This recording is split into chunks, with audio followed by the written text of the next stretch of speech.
अथ श्री दुर्गा अष्टोत्तर शतनाम स्तोत्रम्। शतनाम प्रवक्ष्यामि शृणुष्व कमलानने।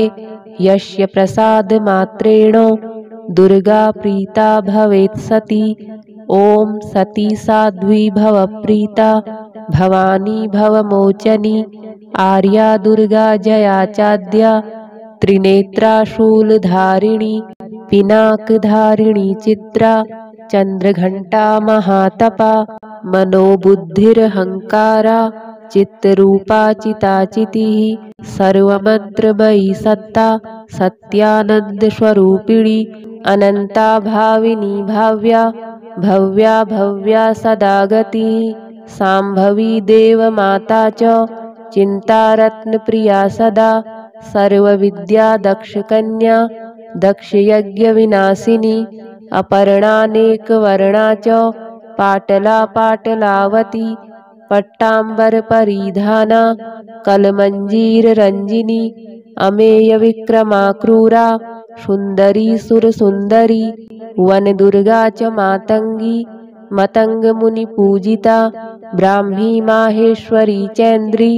कौमारी वैष्णवी तथा चामुंडा चैव वाराही लक्ष्मीश्च पुरुषाकृतिः विमलोत्कर्षिणी ज्ञाना क्रिया नित्या च बुद्धिदा बहुला बहुलप्रेमा सर्ववाहन वाहना निशुंभ शुंभ हननी महिषासुरमर्दिनी मधुकैटभहंत्री च चंडमुंडविनाशिनी सर्वासुरविनाशा च सर्वदानवघातिनी सर्वशास्त्रमयी सत्या सर्वास्त्रधारिणी तथा अनेकशस्त्रहस्ता च अनेकास्त्रस्य धारिणी कुमारी चैककन्या च कैशोरी युवती यतिः अप्रौढ़ा चैव प्रौढ़ा च वृद्धमाता बलप्रदा महोदरी मुक्तकेशी घोररूपा महाबला अग्निज्वाला रौद्रमुखी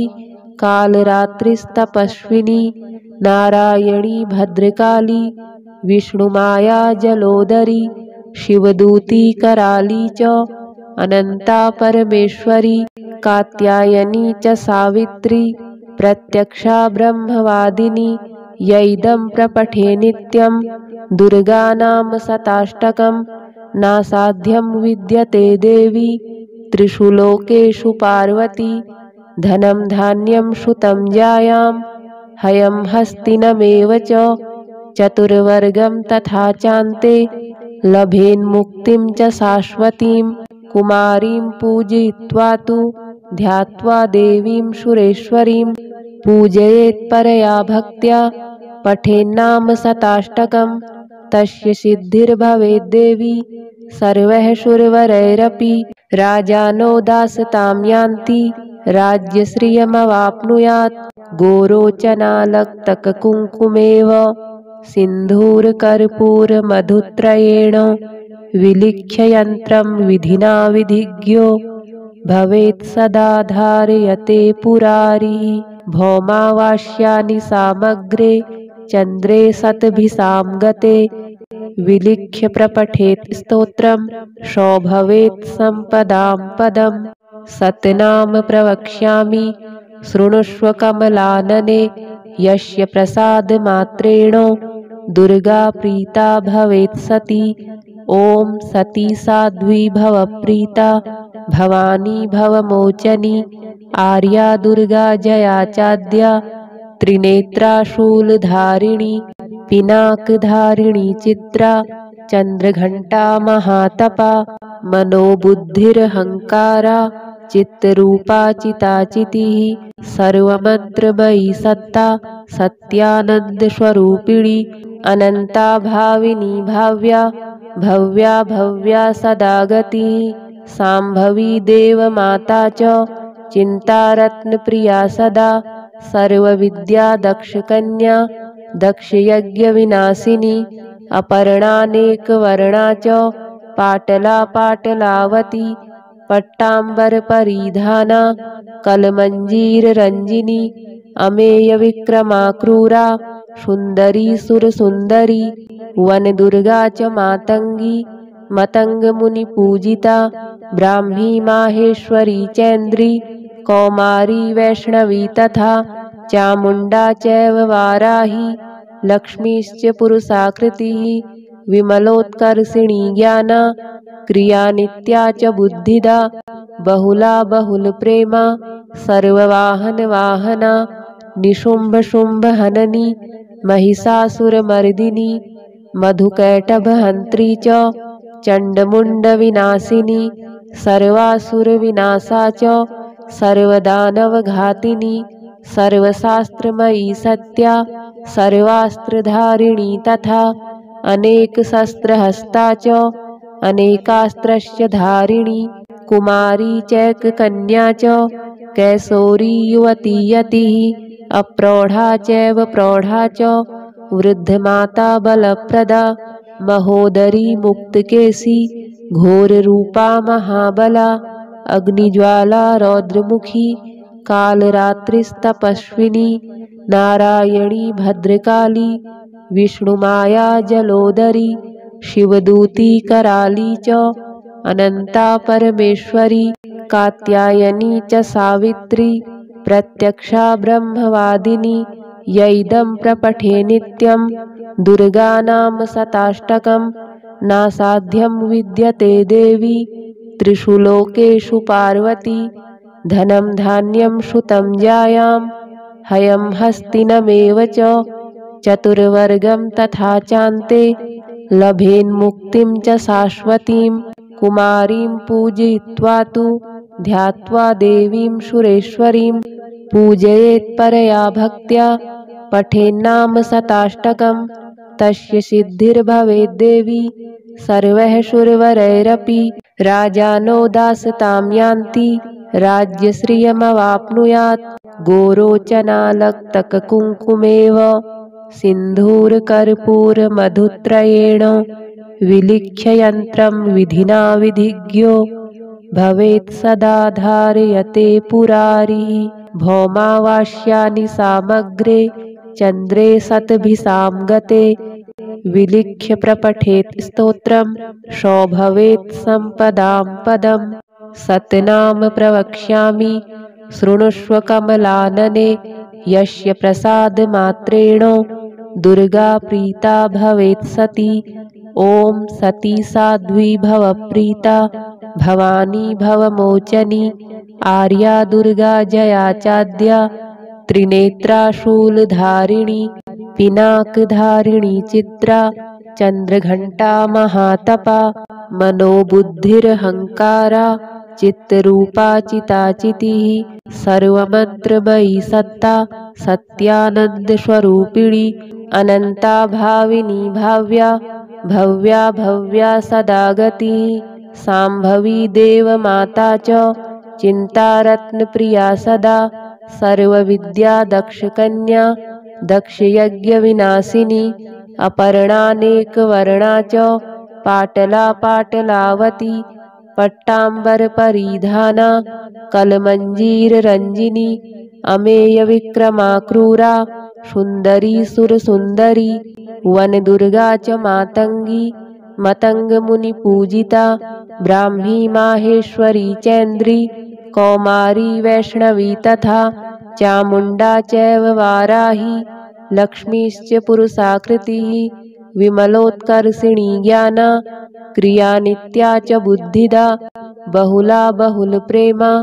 सर्ववाहनवाहना निशुम्भशुम्भहननी महिषासुरमर्दिनी मधुकैटभहन्त्री च चण्डमुण्डविनाशिनी सर्वासुरविनाशा च सर्वदानवघातिनी सर्वशास्त्रमयी सत्या सर्वास्त्रधारिणी तथा अनेकशस्त्रहस्ता च अनेकास्त्रस्य धारिणी कुमारी चैककन्या च कैशोरी युवती यतिः अप्रौढा चैव प्रौढा च वृद्धमाता बलप्रदा महोदरी मुक्तकेशी घोररूपा महाबला अग्निज्वाला रौद्रमुखी कालरात्रिस्तपस्विनी नारायणी भद्रकाली विष्णुमाया जलोदरी शिवदूती कराली च अनंता परमेश्वरी कात्यायनी च सावित्री प्रत्यक्षा ब्रह्मवादिनी यैदं प्रपठे नित्यं दुर्गानाम शताष्टकं नासाध्यं विद्यते देवी त्रिषु लोकेषु पार्वती धनं धान्यं श्रुतं जायां हयं हस्तिनमेव च चतुर्वर्गं तथा चान्ते लभेन्मुक्तिं च शाश्वतीं कुमारीं पूजयित्वा तु ध्यात्वा देवीं सुरेश्वरीं पूजयेत्परया भक्त्या पठेन्नाम शताष्टकं तस्य सिद्धिर्भवेद्देवी सर्वैः सुरवरैरपि राजानो दासतां यान्ति राज्यश्रियमवाप्नुयात् गोरोचनालक्तककुङ्कुमेव सिन्धूरकर्पूरमधुत्रयेण विलिख्य यन्त्रं विधिना विधिज्ञो भवेत् सदा धारयते पुरारिः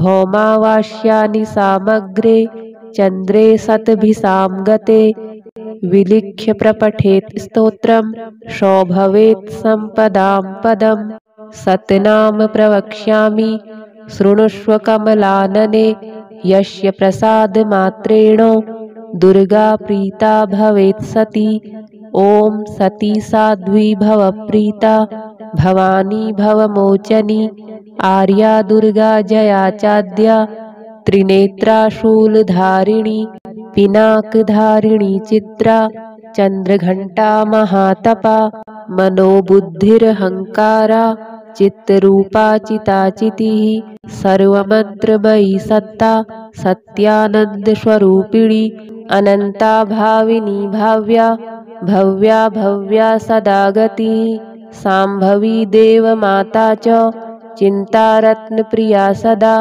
सर्वविद्या दक्षकन्या दक्षयज्ञविनाशिनी अपर्णानेकवर्णा च पाटला पाटलावती पट्टाम्बरपरिधाना कलमञ्जीररञ्जिनी अमेयविक्रमा क्रूरा सुन्दरी सुरसुन्दरी वनदुर्गा च मातंगी मतंगमुनिपूजिता ब्राह्मी माहेश्वरी चैन्द्री कौमारी वैष्णवी तथा चामुण्डा चैव वाराही लक्ष्मीश्च पुरुषाकृतिः विमलोत्कर्षिणी ज्ञाना क्रिया नित्या च बुद्धिदा बहुला बहुलप्रेमा सर्ववाहनवाहना निशुम्भशुम्भहननी महिषासुरमर्दिनी मधुकैटभहन्त्री च चण्डमुण्डविनाशिनी सर्वासुरविनाशा च सर्वदानवघातिनी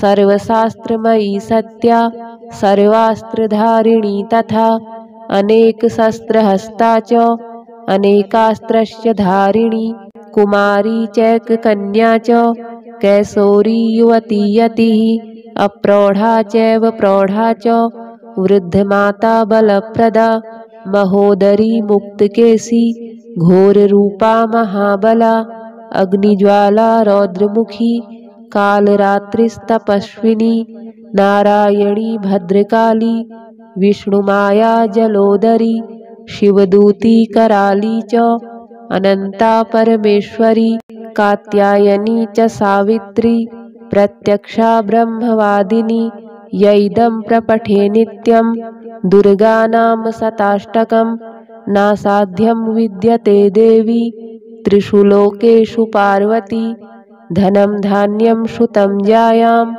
हयं हस्तिनमेव च चतुर्वर्गं तथा चान्ते लभेन्मुक्तिं च शाश्वतीं कुमारीं पूजयित्वा तु ध्यात्वा देवीं सुरेश्वरीं पूजयेत्परया भक्त्या पठेन्नाम शताष्टकं तस्य सिद्धिर्भवेद्देवी सर्वैः सुरवरैरपि राजानो दासतां यान्ति राज्यश्रियमवाप्नुयात् गोरोचनालक्तककुङ्कुमेव सिन्धूरकर्पूरमधुत्रयेण विलिख्य यन्त्रं विधिना विधिज्ञो भवेत् सदा धारयते पुरारिः भौमावास्यानि सामग्रे चन्द्रे शतभिसां गते विलिख्य प्रपठेत् स्तोत्रं शोभवेत् सम्पदां पदम्। सतनाम प्रवक्ष्यामि शृणुष्व कमलानने। यस्य प्रसादमात्रेण दुर्गा प्रीता भवेत् सती। ॐ सती साध्वी भवप्रीता भवानी भवमोचनी। आर्या दुर्गा जया चाद्या त्रिनेत्रा शूलधारिणी। पिनाकधारिणी चित्रा चन्द्रघण्टा महातपा। मनोबुद्धिरहङ्कारा चित्तरूपा चिताचितिः। सर्वमन्त्रमयी सत्ता सत्यानन्दस्वरूपिणी।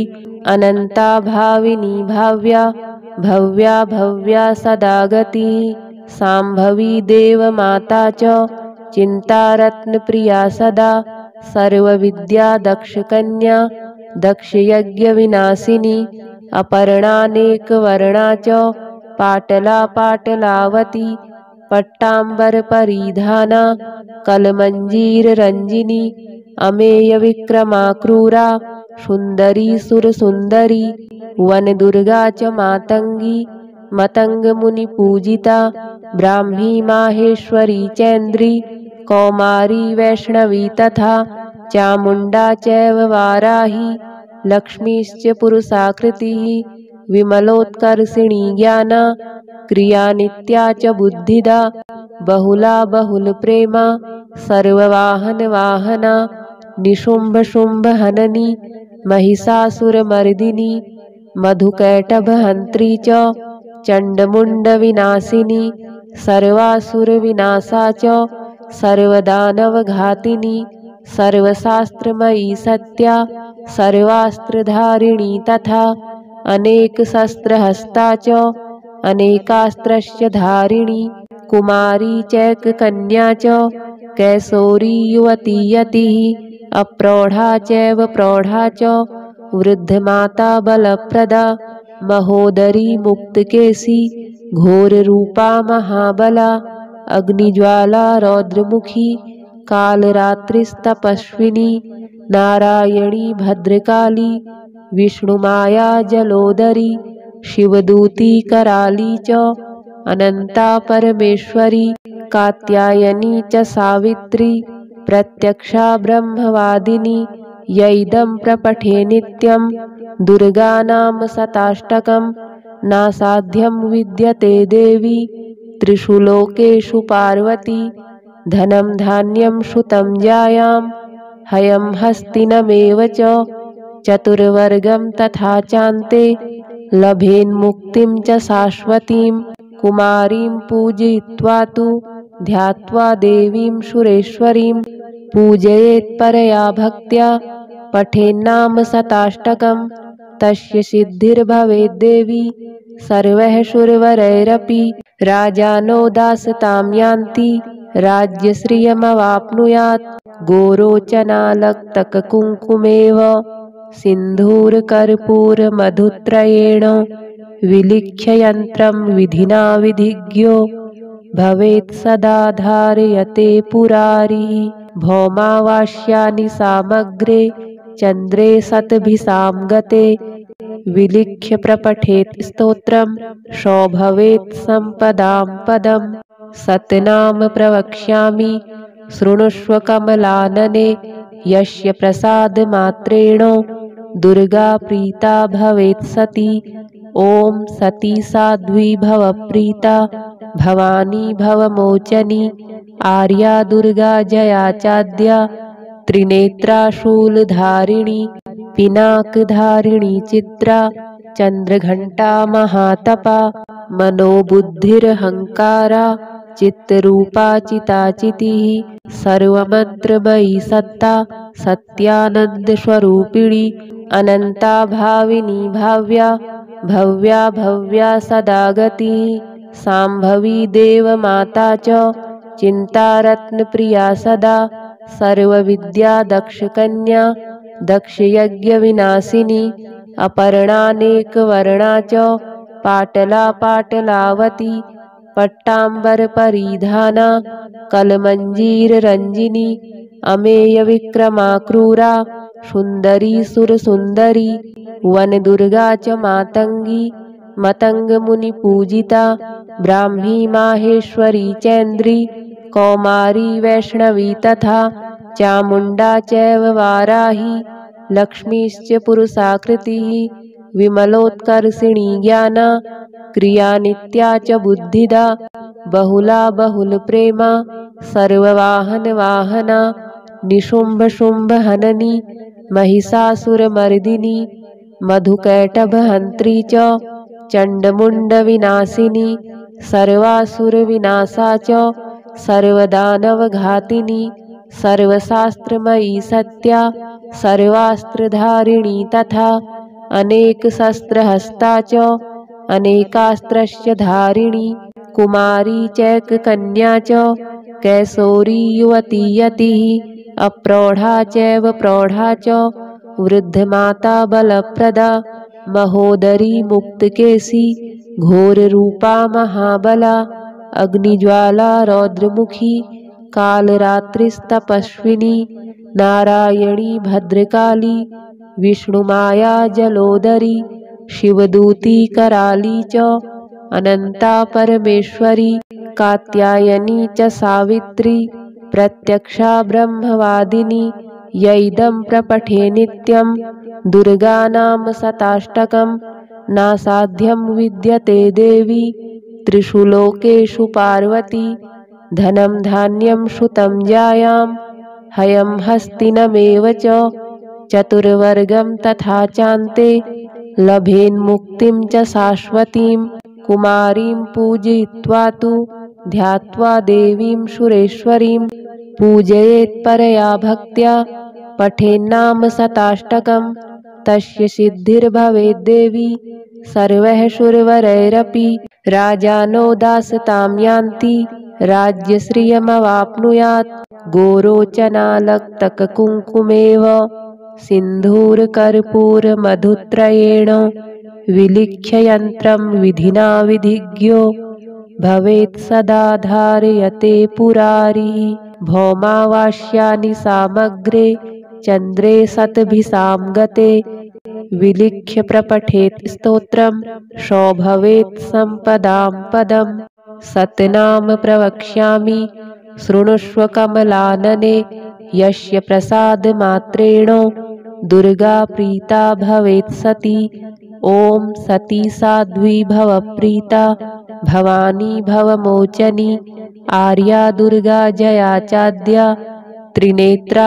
शूलधारिणी पिनाकधारिणी चित्रा चन्द्रघण्टा महातपा मनोबुद्धिरहङ्कारा चित्तरूपा चिताचितिः सर्वमन्त्रमयी सत्ता सत्यानन्दस्वरूपिणी अनन्ता भाविनी भाव्या भव्या भव्या सदा गतिः शाम्भवी देवमाता च चिन्तारत्नप्रिया सदा सर्वविद्या दक्षकन्या दक्षयज्ञविनाशिनी अपर्णानेकवर्णा च पाटला पाटलावती पट्टाम्बरपरिधाना कलमञ्जीररञ्जिनी अमेयविक्रमा क्रूरा सुन्दरी सुरसुन्दरी वनदुर्गा च मातङ्गी मतङ्गमुनिपूजिता ब्राह्मी माहेश्वरी चैन्द्री कौमारी वैष्णवी तथा चामुण्डा चैव वाराही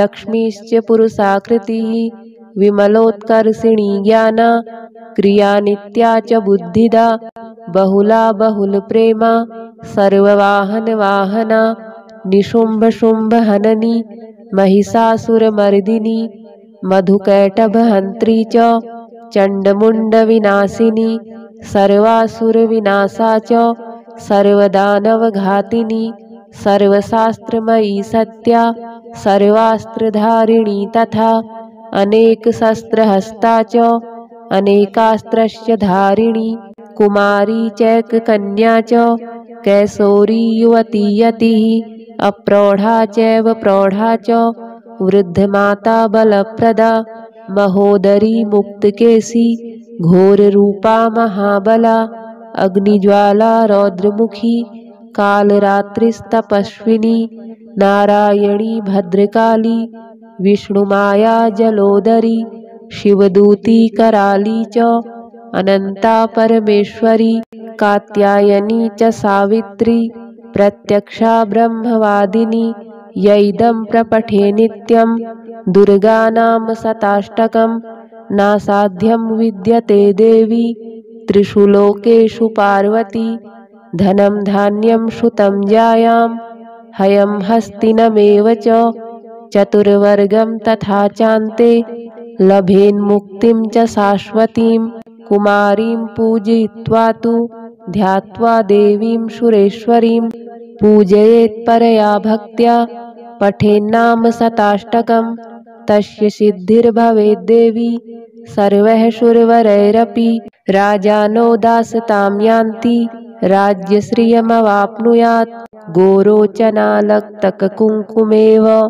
सिन्धूरकर्पूरमधुत्रयेण विलिख्य यन्त्रं विधिना विधिज्ञो भवेत् सदा धारयते पुरारिः भौमावास्यानि सामग्रे चन्द्रे शतभिसां गते विलिख्य प्रपठेत् स्तोत्रं सौभवेत् सम्पदां पदम् सतनाम प्रवक्ष्यामि शृणुष्व कमलानने यस्य प्रसादमात्रेण दुर्गा प्रीता भवेत् सती ॐ सती साध्वी भवप्रीता भवानी भवमोचनी आर्या दुर्गा जया चाद्या त्रिनेत्रा शूलधारिणी पिनाकधारिणी चित्रा चंद्रघंटा महातपा मनोबुद्धिरहंकारा चित्तरूपा चिताचितिः सर्वमन्त्रमयी सत्ता सत्यानन्दस्वरूपिणी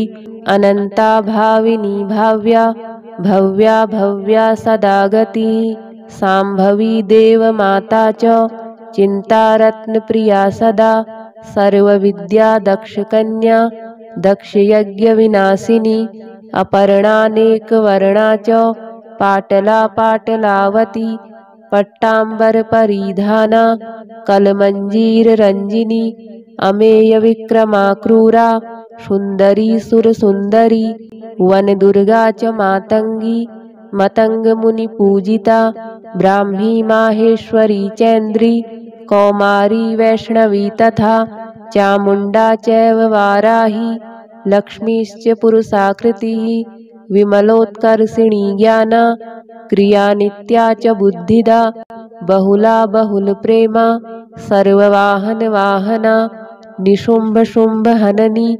महिषासुरमर्दिनी मधुकैटभहन्त्री च चण्डमुण्डविनाशिनी सर्वासुरविनाशा च सर्वदानवघातिनी सर्वशास्त्रमयी सत्या सर्वास्त्रधारिणी तथा अनेकशस्त्रहस्ता च अनेकास्त्रस्य धारिणी कुमारी चैककन्या च कैशोरी युवती यतिः अप्रौढा चैव प्रौढा च वृद्धमाता बलप्रदा महोदरी मुक्तकेशी घोररूपा महाबला अग्निज्वाला रौद्रमुखी कालरात्रिस्तपस्विनी नारायणी भद्रकाली विष्णुमाया जलोदरी शिवदूती कराली च अनंता परमेश्वरी कात्यायनी च सावित्री प्रत्यक्षा ब्रह्मवादिनी यैदं प्रपठे नित्यं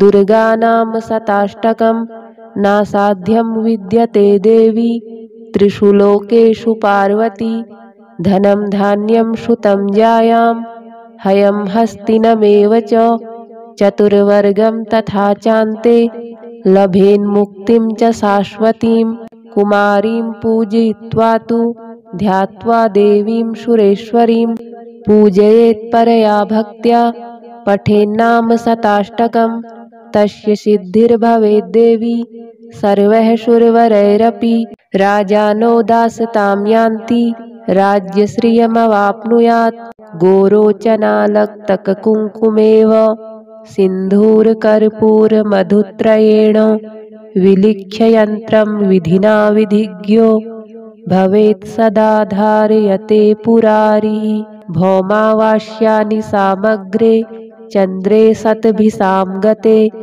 विलिख्य प्रपठेत् स्तोत्रं शोभवेत् सम्पदां पदम्।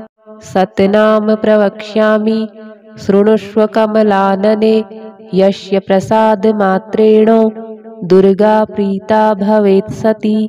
ॐ सती साध्वी भवप्रीता भवानी भवमोचनी। आर्या दुर्गा जया चाद्या त्रिनेत्रा शूलधारिणी।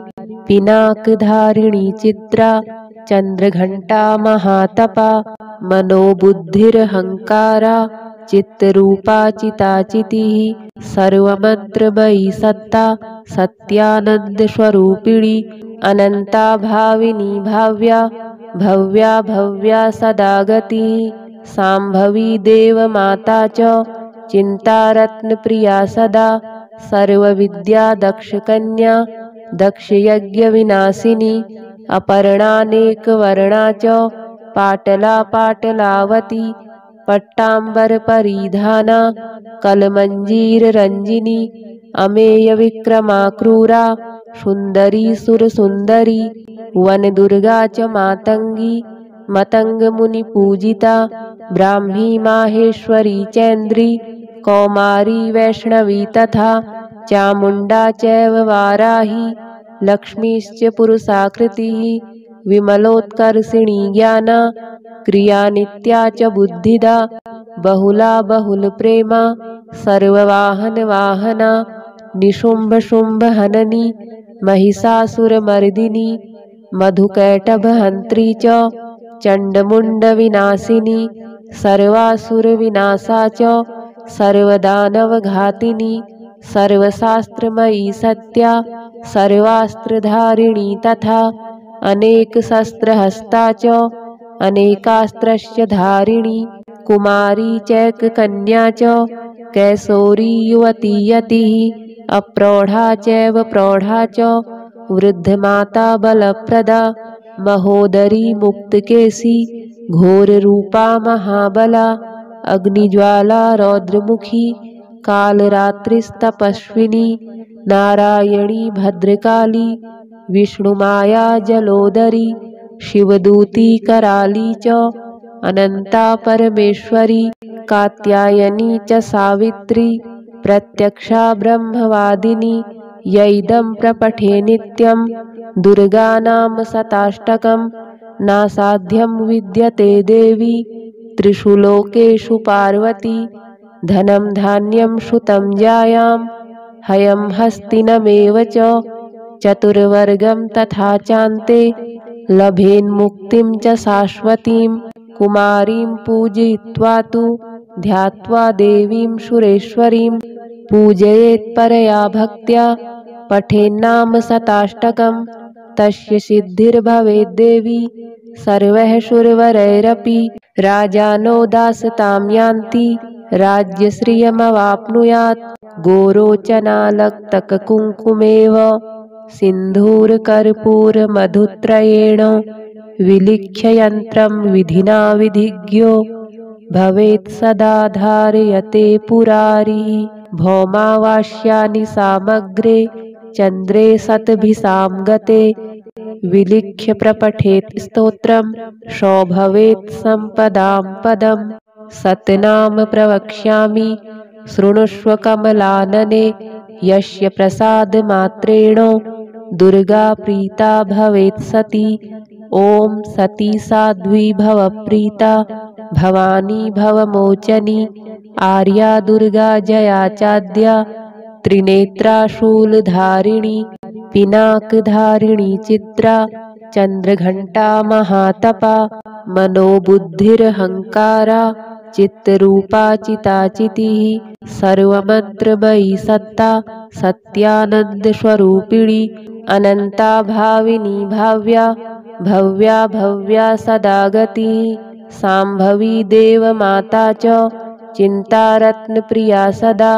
सर्वविद्या दक्षकन्या दक्षयज्ञविनाशिनी। अपर्णानेकवर्णा च पाटला पाटलावती। पट्टाम्बरपरिधाना कलमञ्जीररञ्जिनी।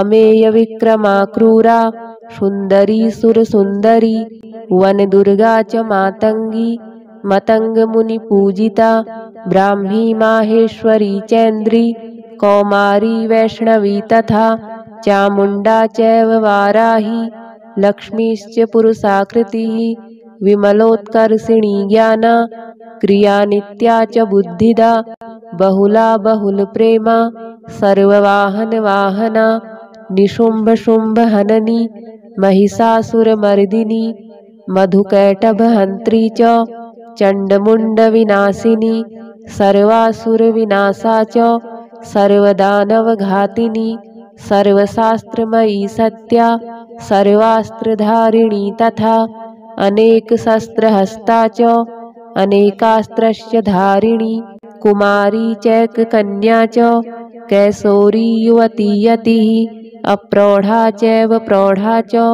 वृद्धमाता बलप्रदा महोदरी मुक्तकेशी घोररूपा महाबला अग्निज्वाला रौद्रमुखी कालरात्रिस्तपस्विनी नारायणी भद्रकाली विष्णुमाया जलोदरी शिवदूती कराली च अनंता परमेश्वरी कात्यायनी च सावित्री प्रत्यक्षा ब्रह्मवादिनी यैदं प्रपठे नित्यं दुर्गा नाम शताष्टकं नासाध्यं विद्यते देवी त्रिषु लोकेषु पार्वती धनं धान्यं श्रुतं जायां हयं हस्तिनमेव च चतुर्वर्गं तथा चान्ते लभेन्मुक्तिं च शाश्वतीं कुमारीं पूजयित्वा तु ध्यात्वा देवीं सुरेश्वरीं पूजयेत्परया भक्त्या पठेन्नाम शताष्टकं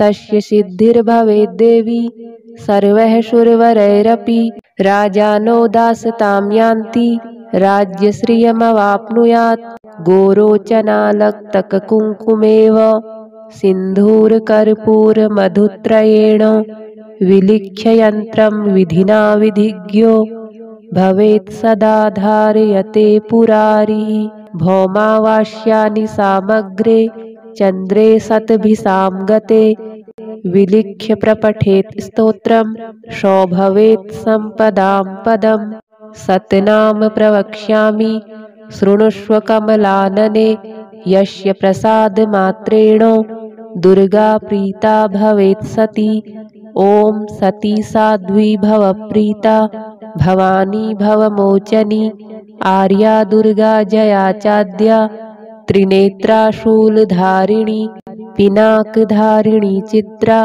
चंद्रघंटा महातपा मनोबुद्धिरहंकारा चित्तरूपा चिताचितिः सर्वमन्त्रमयी सत्ता सत्यानन्दस्वरूपिणी अनंता भाविनी भाव्या भव्या भव्या सदा गतिः सांभवी देवमाता च चिन्तारत्नप्रिया सदा सर्वविद्या दक्षकन्या दक्षयज्ञविनाशिनी अपर्णानेकवर्णा च पाटला पाटलावती पट्टाम्बरपरिधाना कलमञ्जीररञ्जिनी अमेयविक्रमा क्रूरा सुन्दरी सुरसुन्दरी वनदुर्गा च मातङ्गी मतङ्गमुनिपूजिता ब्राह्मी माहेश्वरी चैन्द्री कौमारी वैष्णवी तथा चामुण्डा चैव वाराही लक्ष्मीश्च पुरुषाकृतिः विमलोत्कर्षिणी ज्ञाना क्रिया नित्या च बुद्धिदा बहुला बहुलप्रेमा सर्ववाहनवाहना निशुम्भशुम्भहननी महिषासुरमर्दिनी मधुकैटभहन्त्री च चण्डमुण्डविनाशिनी सर्वासुरविनाशा च सर्वदानवघातिनी सर्वशास्त्रमयी सत्या सर्वास्त्रधारिणी तथा अनेकशस्त्रहस्ता च अनेकास्त्रस्य धारिणी कुमारी चैककन्या च कैशोरी युवती यतिः अप्रौढा चैव प्रौढा च वृद्धमाता बलप्रदा महोदरी मुक्तकेशी घोररूपा महाबला अग्निज्वाला रौद्रमुखी कालरात्रिस्तपस्विनी नारायणी भद्रकाली विष्णुमाया जलोदरी शिवदूती कराली च अनंता परमेश्वरी कात्यायनी च सावित्री प्रत्यक्षा ब्रह्मवादिनी यैदं प्रपठे नित्यं दुर्गानाम शताष्टकं नासाध्यं विद्यते देवी त्रिषु लोकेषु पार्वती धनं धान्यं श्रुतं जायां हयं हस्तिनमेव च चतुर्वर्गं तथा चान्ते लभेन्मुक्तिं च शाश्वतीं कुमारीं पूजयित्वा तु ध्यात्वा देवीं सुरेश्वरीं पूजयेत्परया भक्त्या पठेन्नाम शताष्टकं तस्य सिद्धिर्भवेद्देवी सर्वैः सुरवरैरपि राजानो दासतां यान्ति राज्यश्रियमवाप्नुयात् गोरोचनालक्तककुङ्कुमेव सिन्धूरकर्पूरमधुत्रयेण विलिख्य यन्त्रं विधिना विधिज्ञो भवेत् सदा धारयते पुरारिः भौमावास्यानि सामग्रे चन्द्रे शतभिसां गते विलिख्य प्रपठेत् स्तोत्रं सो भवेत् सम्पदां पदम्।